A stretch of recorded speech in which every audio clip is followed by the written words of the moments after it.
Assalamualaikum. Afwan Ustadz, Ana mau tanya, akhir-akhir ini lagi rame tentang pemboikotan produk Prancis dikarenakan Presiden Prancis telah menghina Rasulullah SAW. Bagaimana sikap kita sebagai penuntut ilmu dalam menyikapi pemboikotan atau hal tersebut Ustadz? Mohon penjelasannya. Jazakumullah khairan. Waalaikumsalam warahmatullahi wabarakatuh. Tadi salamnya belum dijawab. Bismillah walhamdulillah wassalatu wassalamu ala rasulillah wa ala alihi wa ashabihi wa mawalah wa ba'd. Pertanyaannya terkait dengan sikap kita yang sekarang ini lagi viral mengenai pemboikotan produk-produk Prancis karena presidennya menghina Nabi kita sallallahu alaihi wasallam.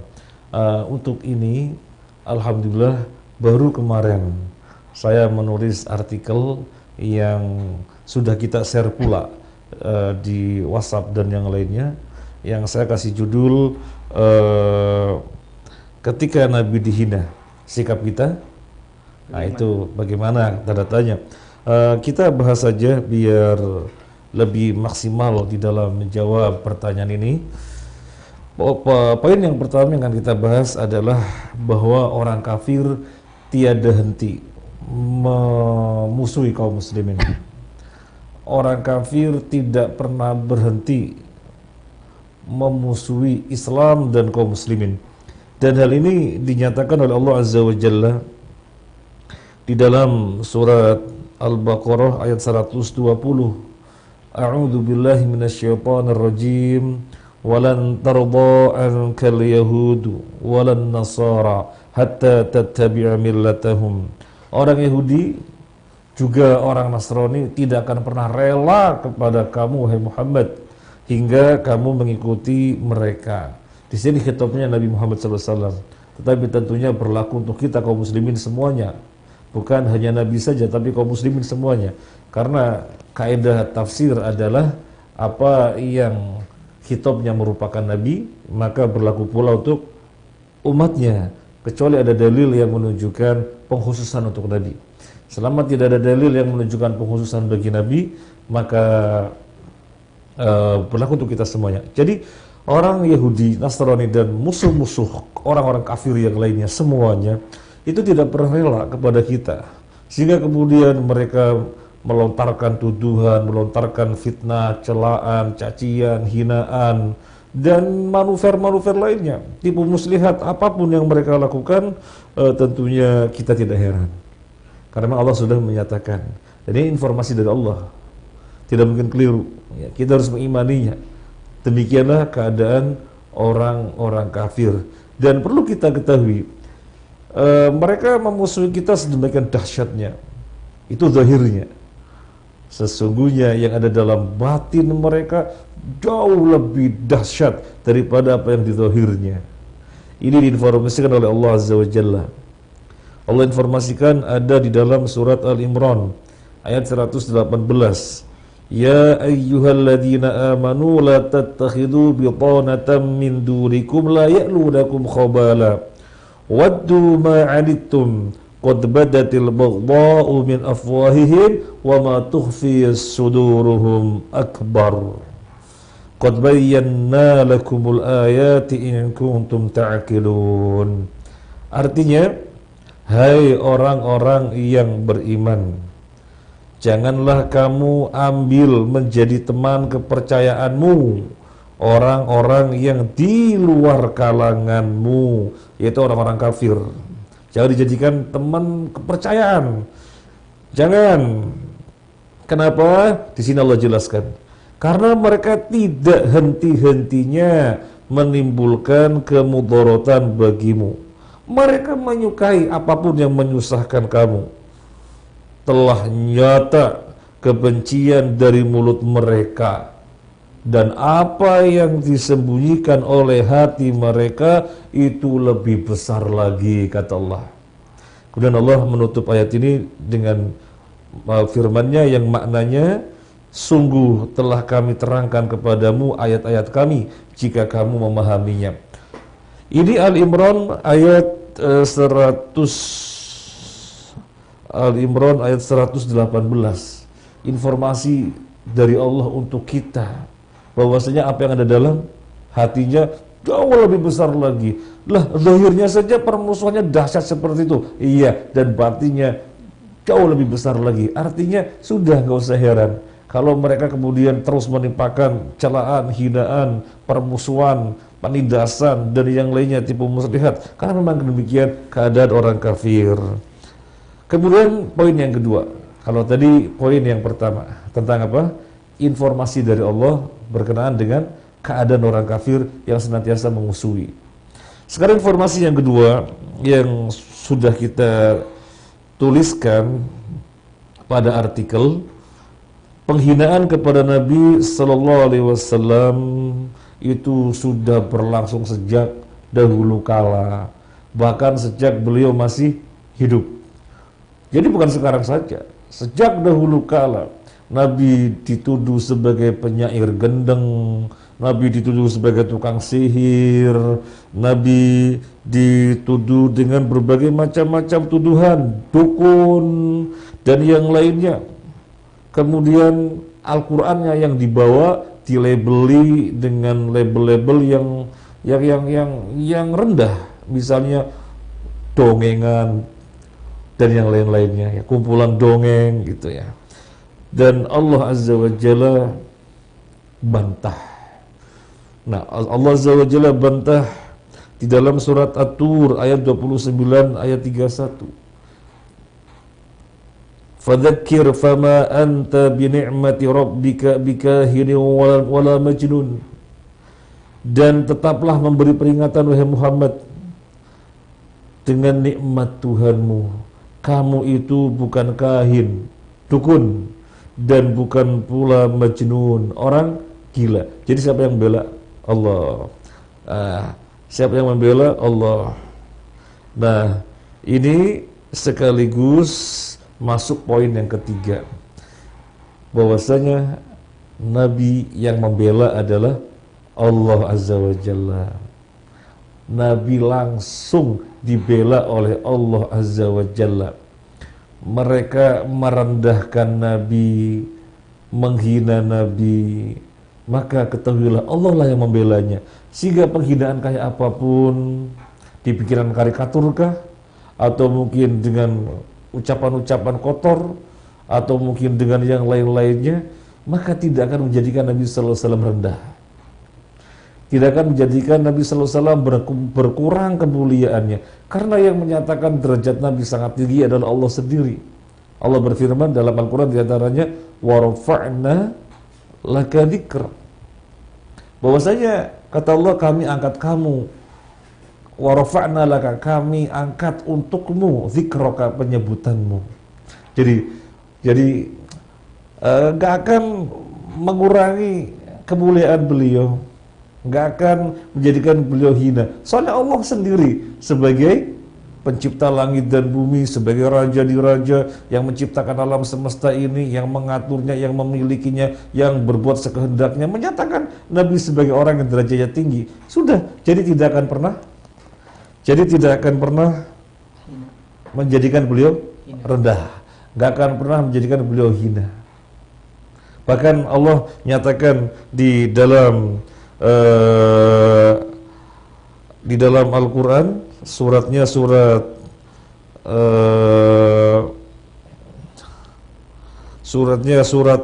Al-Hijr ayat 95. Surat Al-Hijr ayat 95. Apa kata Allah? Inna kafainakal mustahzi'in.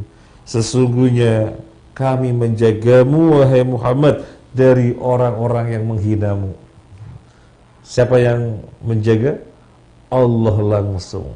Nabi tidak akan menjadi hina dengan penghinaan. Nabi tidak akan menjadi rendah dengan ucapan-ucapan, tuduhan-tuduhan rendah. Tidak akan. Nah, tetapi kemudian apakah kita diam begitu saja? Ini pertanyaannya. Oh, kalau begitu kita diam begitu saja dong. Duduk manis pangku tangan. Soalnya Nabi dihina kayak apapun Allah yang bela. Apa begitu? Jawabannya tidak. Kenapa jawabannya tidak? Ini adalah masalah keimanan. Nabi kita dihina, hati kita nggak marah, maka dipertanyakan. Nabi kita dihina, kemudian hati kita tidak dongkol, nggak merasa cemburu kepada agama, maka keimanan kita dipertanyakan. Nabi sallallahu alaihi wasallam sudah menyatakan, la yu'minu ahadukum hatta akun ahabba ilaihi min nafsihi wa walidi wa nasi ajma'in. Atau kama qala Nabi sallallahu alaihi wasallam, seseorang di antara kalian tidak akan beriman sehingga aku lebih dicintai olehnya daripada dia mencintai dirinya, orang tuanya, dan manusia seluruhnya. Jadi cinta kepada Nabi melebihi cinta kita kepada diri kita. Loh, kemudian Nabi dihina, diam saja. Nabi dihina, tidak ada perasaan, emosi dan yang lainnya. Maka keimanan kita dipertanyakan. Terus apa sikap kita? Nah, sekarang poin kepada masalah sikap. Apa sikap kita? Kalau kita sudah dongkol marah yang ada dalam batin kita, sekarang secara zahir apa yang mesti kita perbuat? Secara zahir apa yang mesti kita perbuat? Kalau pertanyaannya adalah boykot, memboikot produk-produk Prancis yang presidennya menghina Nabi sallallahu alaihi wasallam, maka jawaban kita memboikot produk-produk mereka itu dibenarkan. Sekali lagi kita katakan memboikot produk-produk mereka itu dibenarkan. Dan masalah memboikot sudah terjadi sejak zaman Nabi sallallahu alaihi wasallam. Sekarang kita sampaikan dulu. Hukum asal dalam muamalah itu apa, Mas Salman? Mubah, boleh. Hukum asal di dalam masalah urusan duniawi itu leluasa. Kita mau muamalah dengan siapa saja, non-muslim siapapun, leluasa. Boleh. Allah berfirman dalam Al-Mumtahanah ayat 8, la yanhakumullahu 'anil ladzina lam yuqatilukum fid dini wa lam yukhrijukum min diyarikum an tabarruhum wa tuqsitu ilaihim innallaha yuhibbul muqsitin. Allah tidak melarang kalian terhadap mereka orang-orang kafir yang tidak memerangi kalian dan tidak mengusir kalian dari rumah-rumah kalian untuk berbuat baik kepada mereka dan untuk berbuat adil kepada mereka. Innallaha yuhibbul muqsitin. Ayat ini ditutup dengan sesungguhnya Allah mencintai orang-orang yang berbuat adil. Jadi ini hukum asal, muamalah sesama mereka itu boleh. Nabi sallallahu alaihi wasallam bermuamalah dengan orang-orang musyrik ketika itu. Para sahabat bermuamalah dengan orang musyrik ketika itu, berjual beli biasa, gadai menggadaikan biasa. Bahkan kita mengetahui Nabi wafat dalam kondisi baju perangnya digadaikan pada orang Yahudi. Ini namanya muamalah, gak apa-apa. Muamalah dengan orang-orang kafir tidak mengapa. Hukum asalnya adalah boleh. Tapi kok tadi kenapa diboikot? Nah gitu ya. Kenapa sikap kita memboikot? Kalau memang hukum asalnya adalah boleh. Tadi kita singgung, sudah pada zaman Nabi. Boikot, memboikot sudah pada zaman Nabi. Memang hukum asalnya adalah boleh. Sekarang kita lihat. Ketika Nabi sallallahu alaihi wasallam di Madinah. Ketika Nabi sallallahu alaihi wasallam di Madinah. Kemudian mengetahui rombongan orang-orang kafir Quraisy yang dipimpin oleh Abu Sufyan pulang dari Syam. Perdagangan di Syam. Pulang dari Syam dari perdagangan di sana. Jumlah mereka sekitar 1000. Maka Nabi dengan para sahabat mencegat mereka. Karena jalan ketika itu untuk melalui Mekah mesti melewati Madinah. Maka Nabi cegat bersama para sahabat. Cegat mereka. Untuk apa? Merampas harta mereka. Harta mereka dirampas. Kenapa dirampas? Loh, mereka itu orang-orang kafir yang memusuhi. Orang-orang kafir harbi. Orang-orang kafir yang memerangi. Nabi dan para sahabat yang ketika di Mekah diusik, dianiaya, disakiti, dinistakan, bahkan upaya-upaya pembunuhan, disiksa, sampai akhirnya Allah perintahkan agar mereka hijrah ke Madinah. Terus barang-barangnya mana? Kekayaan-kekayaannya mana? Jadi tinggal di Mekah. Maka sebagai gantinya merampas ini. Nah, jadi ini terkait dengan hadis yang berbunyi wajahidul musyrikina bi amwalihim. Wajahidul musyrikina bi amwalihim wa anfusihim.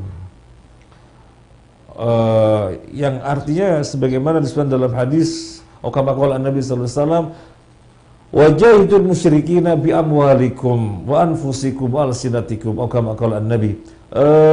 Berjihadlah kalian menghadapi orang-orang musyrik dengan harta kalian, dengan jiwa kalian, dengan lisan kalian. Dalam hal ini dengan apa? Harta. Loh, bagaimana dengan harta? Kita berupaya melalui harta kita. Kita berupaya melalui harta kita agar perekonomian mereka porak-poranda. Kira-kira dengan diboikot. Kira-kira dengan diboikot, diganggu perekonomiannya, menjadi terganggu apa tidak? Menjadi terganggu. Nah, ini Nabi lakukan. Lalu Nabi lakukan dengan para sahabat mencegah mereka untuk merapas harta kekayaannya. Mereka habis berdagang. Kemudian pada zaman Nabi Sallallahu Alaihi Wasallam ada seorang raja yang bernama Thumamah bin Usal. Dia Raja Yamamah. Raja Yamamah. Singkat cerita, ketika kemudian masuk Islam, kemudian dia melanjutkan perjalanan menuju Mekah untuk umroh, tapi Nabi berpesan umrohnya dengan tata cara Islam. Awalnya memang berangkat dari Yamamah juga mau umroh, tapi umroh dengan tata cara kesyirikan. Kemudian masuk Islam, maka Nabi arahkan tata cara umroh secara Islam, dan kemudian mereka bertalbiyah dan seterusnya, mengelilingi Ka'bah, tawaf, sampai kemudian mereka ditangkap dan mau dibunuh dan seterusnya. Maka ada orang yang tahu, tahukah kalian? Siapa ini? Tahukah kalian? Ini Raja Yamamah. Kalau kalian bunuh, kalau kalian tangkap, maka Raja Yamamah, maka Yamamah tidak akan mengirimkan kalian gandum. Jadi selama itu Mekah mendapatkan suplai gandum atau makanan pokok dari Yamamah. Maka kemudian Raja Yamamah, Usamah bin Usal ini mengatakan, demi Allah, satu butir gandum pun tidak akan sampai kepada kalian kecuali kalau Nabi mengizinkan. Demi Allah, satu butir gandum pun tidak akan sampai kepada kalian kecuali kalau Nabi mengizinkan. Ini bentuk apa? Boikot. Jadi sudah ada pada zaman Nabi Sallallahu Alaihi Wasallam. Jadi hukum asal adalah boleh. Hukum asalnya bermuamalah dengan orang-orang kafir adalah boleh. Tetapi untuk suatu kondisi tertentu, ketika orang kafir memusuhi, memerangi, menyakiti, menghina, maka kita melakukan pemboikotan itu dibenarkan, ya, dibenarkan, dan Nabi melakukan. Apa tadi yang pertama? Perampasan, mencegat. Yang kedua, Thumamah bin Usal melawan boikot kepada orang-orang kafir Mekah. Nah, kemudian masyiral muslimin rahimani wa rahimakumullah,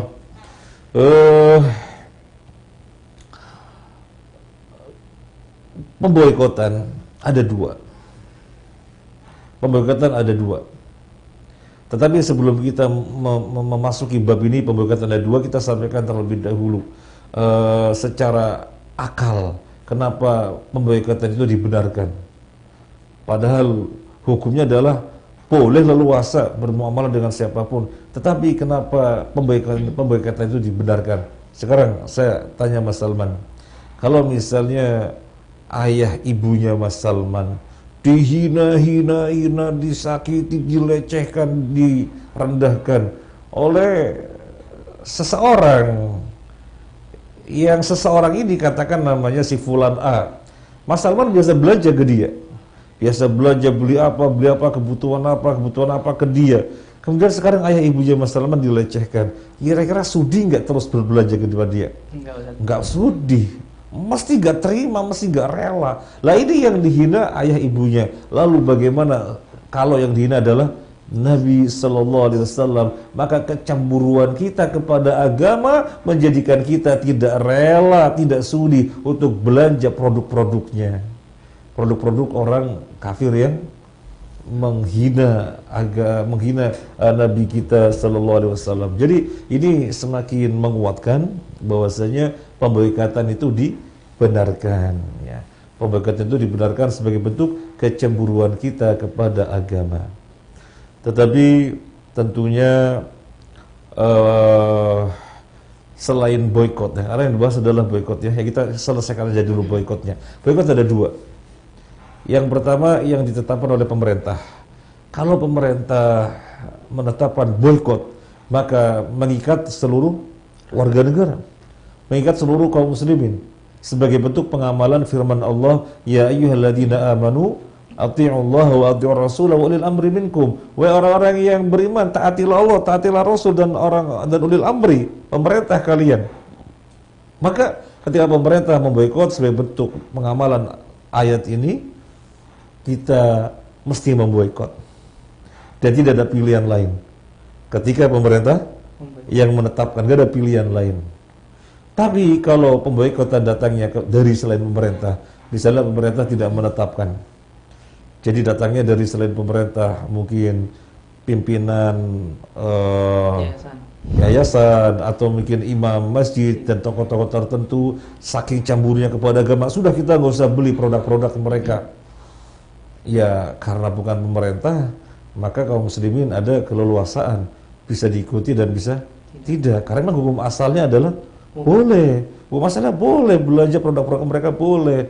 Tapi ini bukan pemerintah, sehingga ya silahkan saja. Mau belanja, tetap belanja ya silakan, mau enggak ya silahkan, ada keleluasaan. Tetapi di sini kita harus berlapang dada. Berlapang dadanya bagaimana? Bagi yang tidak belanja alias memboikot, kita mengapresiasi. Mengapresiasi karena apa? Tingginya cemburunya dia kepada agama. Nabi jadi hina, kemudian sikapnya, makalnya hati terjawetahkan dengan dohirnya, nggak mau belanja produk-produk kafir. Jadi kita apresiasi sebagai orang yang cemburunya dia kepada agama. Kemudian jika kita melihat orang yang masih tetap belanja produk-produk kafir, ya kita husnudon. Mungkin dia bukannya tidak cemburu dengan agama, dengan agamanya, nabinya dilecehkan, dihinakan, bukan dia tidak marah. Tetapi dia memandang bab ini adalah bab muamalah yang dia tidak bisa berlepas dari produk tertentu. Misalnya ada satu produk dari Perancis, susu, yang dia untuk anaknya sangat cocok dengan susu itu. Kalau beralih dengan susu-susu yang lain, nggak bisa, mungkin mencret, alergi dan yang lainnya, sehingga dia terus masih mengkonsumsi produk Perancis itu, dia konsumsi susu itu. Maka orang yang lain, kita nggak boleh mengatakan, wah kok nggak cemburu sama agama sih, ya jangan, tuh orang-orang pada memboikot tuh kamu masih tetap, jangan. Kita husnudon, ya. Sebenarnya masyarakat muslimin rahimani wa rahimakumullah, terlepas dari masalah boikot karena ada kejadian tertentu, dalam hal ini Nabi dihina, ya, terlepas dari masalah ini, sebenarnya sejak awal kita itu sesama muslim diutamakan untuk belajar sesama kita. Kita sesama muslim itu diutamakan untuk belajar sesama kita, bukan ke orang kafir. Lo kan boleh, iya boleh, boleh memang, tetapi diutamakan sesama kita. Coba faedahnya ada apa saja? Banyak. Yang pertama, meningkatkan ukhuwah Islamiyah, sesama kita belajar sesama muslim. Yang kedua, meningkatkan perekonomian umat, karena umat diperbesar iya, diperbesar perdagangannya, si untungnya berputar di sekitar umat, jadi memperbesar perekonomian umat. Yang ketiga, coba kita lihat, mereka ketika dapat untung, ini alokasi keuntungan kemana? Alokasi keuntungan bisa untuk SPP anak di madrasah, pesantren, keuntungan bisa untuk beli kitab-kitab, keuntungan bisa untuk anak-anak fakir miskin, keuntungan bisa untuk infak sajadah Quran di masjid, karpet. Jadi banyak fadilahnya.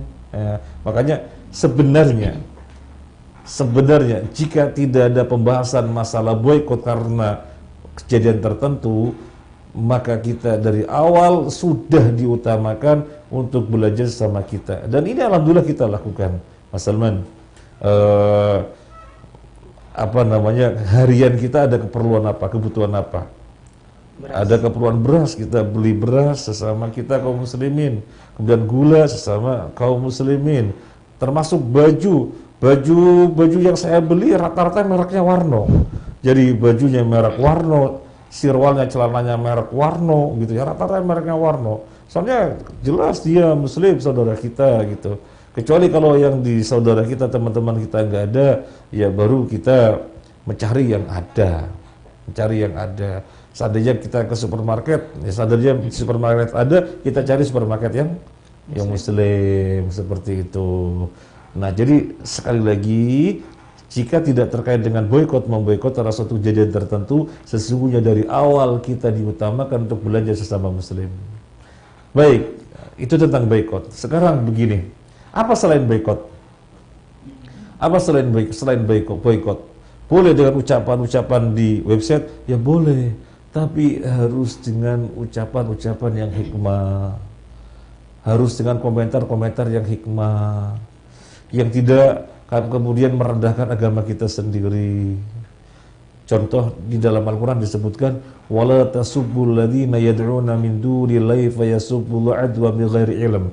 Janganlah kalian mencela berhala-berhala mereka, sesembahan-sesembahan mereka selain Allah. Jangan kalian cela, karena mereka nanti akan mencela Allah tanpa ilmu. Padahal kita tahu yang namanya berhala, yang namanya berhala wajib dicela apa enggak? Ya wajib dicela, kalau bisa dihancurin, jangan pernah ada. Itu tandingan-tandingan Allah, itu tauhid, itu syirik terbesar.